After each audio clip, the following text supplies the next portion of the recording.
My name is Jay Tam, and I've been a sewer cleaner in this city for over 20 years. People always ask me why I chose such a filthy job, and my answer is simple: someone has to do it. Besides, it's not all bad. I've always found a strange peace in the quiet, shadowy depths beneath the city streets. But nothing could have prepared me for what I encountered last Tuesday. It started like any other day. I got the call around noon about a blockage in one of the older sections of the sewer system.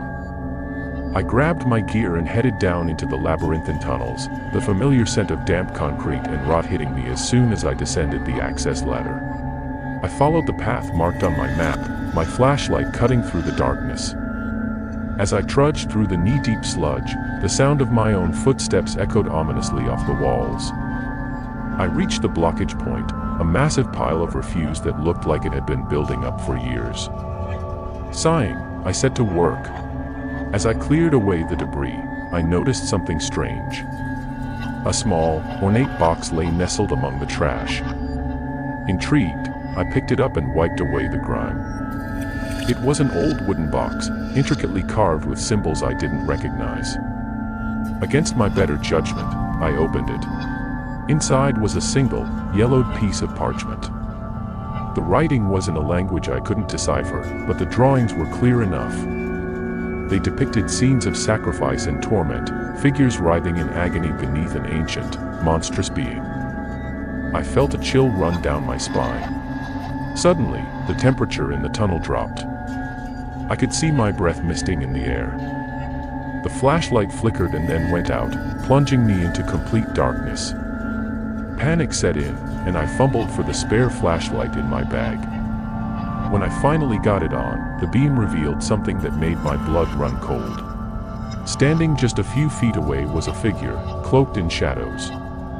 Its eyes glowed a sickly yellow, and a malevolent grin spread across its face. I stumbled back, dropping the box and the parchment. The figure stepped forward, and I could see its true form, a grotesque, twisted version of a human, its skin slick and glistening like that of a serpent. It spoke, its voice a guttural rasp that echoed through the tunnel. "You have disturbed my slumber," it hissed. "Now you must pay the price." I turned and ran, heart pounding, the creature's laughter ringing in my ears. I navigated the maze of tunnels, every corner turning into a new nightmare. The walls seemed to close in, and the air grew thick and suffocating. I could hear the creature behind me, its footsteps a sinister whisper in the dark. Finally, I reached the ladder and scrambled up, nearly falling in my haste. I slammed the manhole cover shut behind me, breathing hard. I was safe, for now. But as I stood there, under the cold light of the city street, I knew that my life would never be the same. That creature was still down there, waiting. And I had the dreadful feeling that it wouldn't be long before it found a way to the surface. I quit my job the next day, but the nightmares haven't stopped. Every time I close my eyes, I see that twisted grin, hear that horrible laughter.